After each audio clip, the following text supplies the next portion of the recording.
Баршаңызға қайырлы күн. Бүгін сіздермен бисквиттің заварной креммен дайындалатын рецептісімен бөлісетін боламын. Менімен бірге болыңыздар. Ең алдымен бізге керегі жұмыртқа, сүт, сары май, шекер және крахмал қажет. Отқа қоятын ыдысымызға бәрін рет-ретімен салып шығамыз.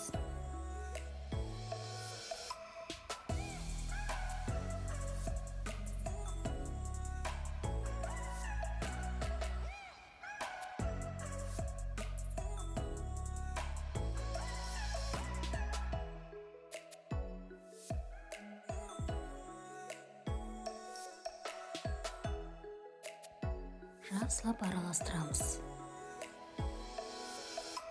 Және астын төмен басып, отқа қойып, тоқтамастан араластырамыз.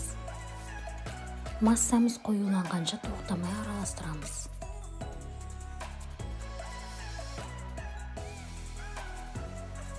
Біздің креміміз дайын болды. Міне осылай қою болып шығады. Енді сгущенка құйып,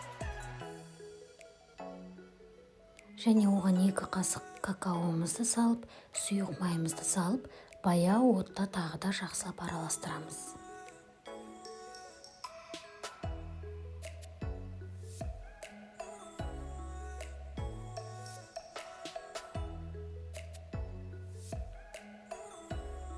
Бисквитін дайындаймыз.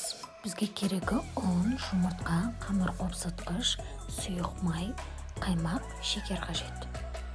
Ең алдымен жұмыртқамызды саламыз, және оған шекерімізді салып, жақсылап араластырамыз.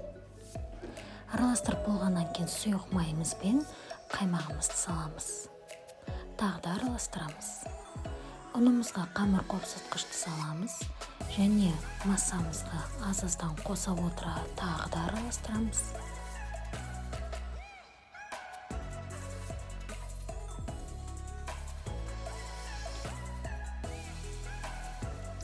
Және ыдысымызға құйып, 180 градус қызып тұрған пешімізге 30 минутқа салып аламыз.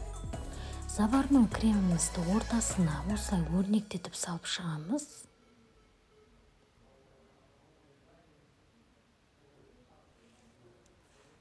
Енді шоколадты сгущенкамызды жан-жағына әдемілеп өрнектеп шығамыз.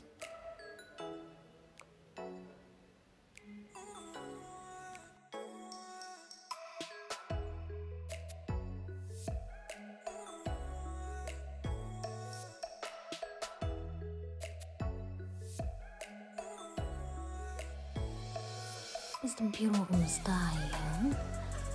Дәмі өте керемет, жұмсақ, әдемі көтерілген. Толық суығаннан кейін кесеміз.